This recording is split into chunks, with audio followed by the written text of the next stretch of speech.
StraihtAllDay.com. Now tuned into the show where you learn the discipline to show up day after day, to do the work, the confidence to put yourself out there boldly and authentically, and the mental toughness to continue showing up, doing the work, putting yourself out there, even when the success you've expected to achieve has yet to be achieved. And on top of all this, you get a huge dose of personal initiative. What is that? That is the go-getter energy that moves any one of us, including yourself, to go and make things happen instead of waiting for things to happen. And then we put all this together into a series of frameworks, approaches, insights, strategies, and techniques, all underneath the umbrella of one unified philosophy that is called work on your game. My name is Dre Baldwin, also known as Dre All Day, and welcome to the show. And today's topic is how to change the game. Before we get into this, I remind you all of two things. My daily motivation and Monday motivation message is guaranteed to have you focused, sharp, and on point to start your day or your week, respectively. You should be getting these messages. I'm not even asking you. I'm telling you, you should be getting these messages. So text me at my number, 305-384-6894. And once we start sending those messages out again, everybody who's in the text community will be getting those messages. Secondly, Work on Your Game University. That's the place where you can get access to all of our trainings, all of our coaching, all of our frameworks, and get access to me as a direct coach on live coaching conversations. Go to workonyourgameuniversity.com. That link also down below in the description.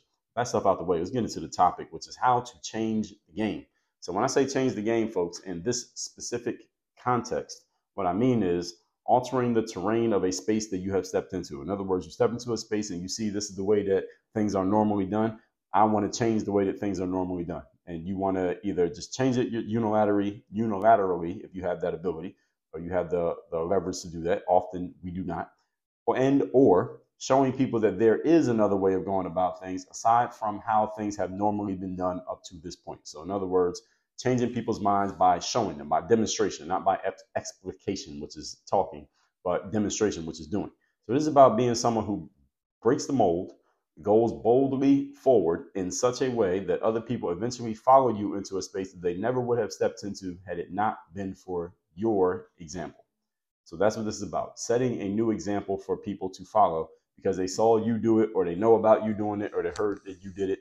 That's what makes them want to follow. So that's what we're talking about here today. Again, the topic again is how to change the game. Number one thing you must do, this is point number one, have some balls. If you're going to change the game, you got to have some balls. So you cannot be timid and change the game. And having balls means also another way of saying it is having courage. You got to have some courage out here. I talked about having balls in episode number 2256 is a key asset of entrepreneurship, having balls, and also episode number 1796, which is labeled simply titled Get Some Balls. If you're going to change the game, you got to have courage because you are doing something that hasn't been done before, at least in that space, and at least not successfully. And you will ruffle some feathers along the way because you are not following the normal mode of operation. Whenever you do something different than what everybody else is normally doing, you are going to get pushback and you're going to get funny looks and you're going to get some form of resistance, whether it's just that, whether it's someone actually trying to stop you and get in your way or sabotage you, you're going to get this. People will advise you to not do it. People will angrily come against you. If you have known of anyone who has ever gone against the grain in a space, whether they were successful or not, maybe they had just started, maybe you have this experience, you notice how people come against you, right? You get people who will push back on the very existence of what you are looking to create or represent. And people will even try to sabotage you, as I said, when you go about what you're doing. And if you don't have big balls, if you don't have a strong backbone, if you don't have courage, then you will give up on your idea and go back to following the norms, just like everybody else does, just as quickly as you begin. Why? Because you're going to get a ton of peer pressure, for lack of a better term, social pressure from others in the space who are going to say, hey, don't do that. You can't do that. You shouldn't do that. Here's what's going to happen if you do keep doing that. You're going to get all of these things. And if you don't have balls, those warnings or threats, or what's the other word we can say? Let's just say warnings, threats, suggestions, advice, whatever you want to call it, from other people, that will send you back to where you came from and stop you in your tracks from doing what you had the big idea of doing. To change any game, folks, you have to have not only courage, but also the audacity to believe that doing things in your way will work. Because, I mean, how audacious do you have to be to look around and see that there's a normal mode of operation and then say, I'm not going to follow the normal mode of operation. I'm going to do something different. Now, many of you may listen to that and say, well, that kind of makes sense. If I see the normal mode of operation is producing result A, and I know I want more than result A, then it makes sense that I'm not going to follow the normal mode of operation because I want to get more than what that mode is producing. That sounds great, doesn't it? Sounds great, sounds logical, sounds simple. Well, guess what? Most human beings are not logical. Most of us operate like robots, like automatons most of the time. We look around, we see what everybody else is doing, no matter what it is, no matter what it's producing or not producing, and we simply follow it. That is what most people do. Now, we say other things, but what we do is we usually follow. So someone to be audacious enough to not even follow what everybody else is doing, you're stepping off the conveyor belt of following the path that everyone else has done. First of all, you got to be thinking a little bit differently to do that. Then you got to have the balls to actually act on it. Then you got to be audacious enough to keep doing it even when people push back against you. All right, so there's a lot of requirements here. Even though they sound relatively simple, having all three at the same time and maintaining it, not easy. So again, what we're talking about here is changing the game. I'm not talking about playing the game. I'm talking about changing the game. To change the game, you're doing something different than just playing. So do you have these traits? If you ever thought about changing the game, you need these. If you have ever changed a game, then you are 100% on the same page with me right now, because you know that this is exactly how you needed to be in order to change that game when you did it. Or if you're in the process of doing it, then you know that I'm talking about you. Many of us have radical ideas at one time or another in our lives. Even if they're not radical ideas, they can at least be idle thoughts of what we could do. Things that could step outside of the box of what's going on. But most of the time, we never act on those idle thoughts or those random or radical ideas. So you got to have balls to do this. Now, remember, and some of you may remember, if you ever seen the movie Friday, that was Ice Cube's, I think the first movie Ice Cube did was Friday, and this guy named Chris Tucker. If you saw the movie Friday, you know what I'm talking about. So in the movie Friday, if you didn't see it, it's okay. I will explain it to you. There was a neighborhood bully by the name of Debo. And Debo would just come around the neighborhood. He was just this random, Debo was basically a bum, but he was a big, strong bully guy he looks like some guy who had been a convicted felon, been in jail for years. That's the way he was presented. And Debo, his name was Tiny Lester. I forget his first name. His nickname was Tiny because he was this real big guy. He's probably like 6'6" and super big. His last name was Lester. That was his real name, but in the movie, his name is Debo. Debo will go around just robbing people, taking stuff from people, stealing money, taking people's chains, etc. So one time, Chris Tucker and Ice Cube, who are Smokey and Craig in the movie, they are sitting there, and there's this other guy. What the hell was this other guy's name? I forgot the other guy's name, but one of their friends, the three of them are just standing outside on the porch, and they're talking to each other, and Debo rolls up. And Debo rolls up, and he does a little bit of his menacing, and he might have stole something from everybody right there on the spot. And when Debo leaves, they start talking amongst each other, the three friends, and they say, man, I hate that guy. And, he's always coming around stealing stuff from us and bullying us and stuff like that. And then one of the three guys says, well, you know what, let's jump him. And jumping, for those of you who are not familiar with the language, jumping means multiple people beating up one person at the same time, basically ambushing one person. And because there's a bunch of them and only one of the person getting beat up, they pretty much can beat the shit out of the person just by jumping them. So the idea that was floated out amongst the three friends was, hey, let's jump Debo. The three of us, let's beat him up. I believe it was Chris Tucker, aka Smokey, who came up with the idea. And Ice Cube immediately said to him, man, sit your ass down. We're not doing that, because they understood that even though it was three of them and only one of Debo was bigger than each of them individually, and it might fail. They might not be successful in jumping Debo. The point being, I'm sharing all that to say this, that many of us have ideas of things that we could do, but immediately there's a Craig who tells us don't do it. And often the Craig that tells you not to do things, like Craig told Smokey not to jump Debo, the thing that's telling you not to do something is not another person. It's usually you. Usually the very next thought you have after the first thought. You have an idea that says, let's do this. Then immediately an idea pops in your head that tells you why you can't do it, why you shouldn't do it, why it might fail, why you'd be taking a big risk, and why you might as well just stick to what you're doing already, even though what you're doing already doesn't work. That's usually what happens. Tell me if I'm wrong. Point number 2. Today's topic, once again, is how to change the game. Number 2, have less respect for norms, rules, and traditions. If you're going to change the game, you can't be super respectful of what's already going on, because otherwise, where would you even get the mindset to do something different if you're too respectful of it? Doesn't mean you had to be completely disrespectful of it, but you can't be fully 1000% respectful of it, because then you'll never do anything different. So one of the prerequisites or immediate byproducts following what we discussed in point number 1 and what I gave you here is this point number two. So when you have the balls and the audacity to go against the grain, then you are showing that you don't have as much respect for the traditions as everybody else does. You either have to have less respect for the traditions in order to try, or once you start to try, you will lose respect for the traditions because you realize, oh, doing it that way doesn't work. I was listening to Dan Kennedy, one of his training tapes, and he talked about how when he first got into the professional speaking business, actually, it wasn't the speaking business, it was his first job before he became a professional speaker.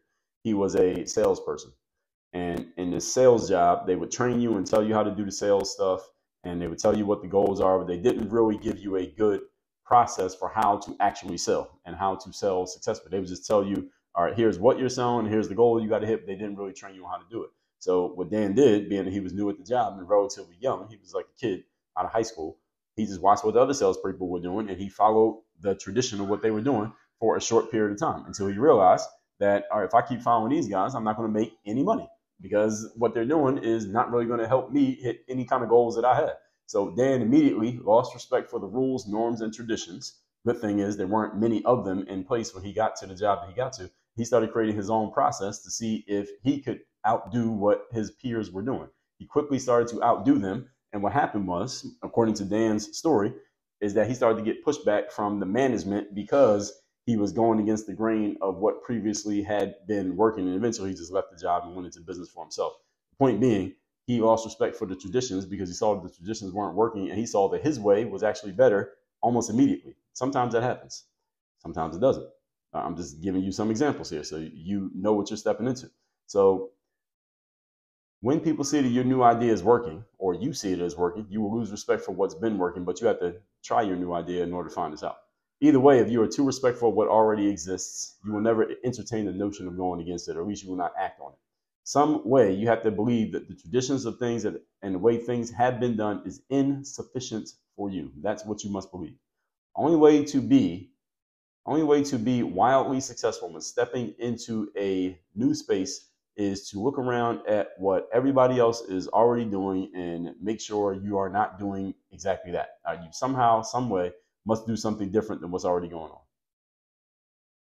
You must believe in an outsized way that you have an approach that is better than what already exists, which means going against the grain, deleting what is told to you, doing something, somehow, some way different than what already exists. If you just follow everything that's already there, you can't be wildly successful. Maybe you can be marginally better than everybody else because you're just running a little bit faster on the same treadmill, but that's pretty much as far as you can go. How about you jump off the treadmill and hop in a car? You can probably get a lot farther. You get what I'm saying? Otherwise, if you are just following what everyone else does, you can do that if you want to. And if you look around in your life, you may find that you're doing that in many aspects and not even realizing it. In this case, you are not advancing the game. You are simply keeping things as they already are. And that doesn't necessarily make you a bad person. But if you're looking to create outsized results, then you can't keep doing the same stuff that's already been happening because what the results you have right now are not outsized. Outsized means relative to what you've been getting and relative to what's been gotten in the space that you're in. So it's just a matter of, is this what you want to do or is it not? Moving on, point number 3. Today's topic, once again, is how to change the game. Number 3, prove yourself right. Third thing you got to do is prove yourself right. When you decide to change the game, or at least you think you're going to change the game, and you want to prove that you can, or that you can change the game, or that you have changed the game, you got to prove yourself correct.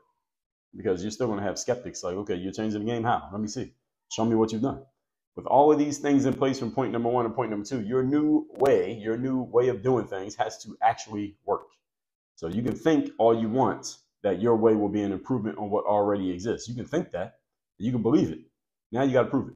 I remember we're in a results-based business, everybody. Which means the results are what matter the most. Not what you say, not what everybody else says, not who believes in you, not who your friends are, not how many followers you got on social media, not who unfollowed you because they don't like what you said or what you did. What matters the most is the result that gets proven. If you can prove it. If you can prove it. You must prove that what you're doing is an improvement on what already exists. This is important that you know what game you're in and what point you're trying to prove and how you'll be able to demonstrably measure that your way is better than the current way, because for anyone else to come around to your way, they need to see that your way actually makes sense. I mean, making sense means this will help me, that's the person who's looking at you, This will help me get to my goal better than me continuing to do things the way that I'm doing it. If I'm going to follow your way, I need to see that your way actually is better than my way, my current way, whatever it is. This is important that you understand this, and you have to be able to show this to people and or explain it to them in a way that they can understand that your way actually does work. So anyone who decides to be a renegade and go against the grain of what's going on, you get remembered if and when you prove yourself correct. If and when you prove yourself correct, both words matter. And thus you show everybody, hey, there's a new way of doing things here. And without this, you are just a misguided person who tried to go rogue but ultimately failed. There are plenty of people out there who go against the grain and, let's say, bet on themselves, a phrase that people like to use. Just because you bet on yourself doesn't mean you're going to win. Everybody understand that? Betting on yourself does not guarantee that you're going to win. I talked about this in episode number 952, also episode 919. Episode 919, I talked about betting on yourself as a general concept. And then in episode 952, I told you about betting on yourself and winning. Just because you bet on yourself does not mean you're going to win. A lot of people bet on themselves and try to go against what's the rules, norms, and traditions, and they don't win, so you never hear about them. Then the few and far between people who do go against the rules and they bet on themselves and they're successful, you hear their stories like, wow, this person bet on themselves and look at what they did. And people use that as an example. This is why you should bet on yourself. But see, what they leave out is all the people who bet on themselves and didn't win. See, that's the part they don't tell you about. They don't tell you those stories. And I want you to understand that if you ever been to a casino, actually, I don't have to explain it to you. You already know. If you ever been to a casino, you know most people who walk in there with money to gamble walk out with less money than they came in with, right? You understand that, right? And in the big picture, if you looked at a casino every single day, the amount of money that they take in versus the amount of money that gets taken out, that they always win. All right, as the saying goes, the house always wins. I'm bringing all that up to say that most people who bet on themselves lose. So this is why I told you what I told you in the first point. You got to have some damn balls if you're going to bet on yourself. Many of you are willing to bet on yourselves when you're guaranteed to win. Well, that's not the way life works. This is the reason why most people conform, because there's no guarantee that non-conformity is going to produce success. Actually, there's a good chance that it won't. And this is the reason why my points are my points. And this is the reason why this ain't for everybody. So let me recap this class. Again, it's how to change the game. Actually, did I just do this? No, I didn't just do this. Recapping the class. How to change the game. Number one, have balls. If you're going to change the game, you got to have big balls, also known as courage and also known as a backbone. Because again, there's no guarantee that you're going to win. You are betting on yourself and you got to make sure you win. Number two, have less respect for rules, norms, and traditions. Because in order for you to change the game, you got to believe for some reason that going with the normal way of doing things is not the best way. So you can't be fully respectful of it. Number three, prove yourself right. Once you bet on yourself, you got to prove that you're actually right. You got to make sure that your bet actually wins. And again, a lot of people who bet lose. You don't hear about them. They don't write stories or books about them. They don't get to give speeches. Only the people who win get to give those speeches. And there are, for every one that you hear about, there are 100 who fail. So are you really willing to step into this game? Do you have the balls, the courage, the audacity, and the ability to actually do this? That's a question that I cannot answer, but I can help you answer it. You go to workonyourgameuniversity.com. For all that said, folks, make sure you're in my text community. Numbers down below in the description. Workonyourgameuniversity.com. That's where you can get working with me directly and work on your game. Dre, all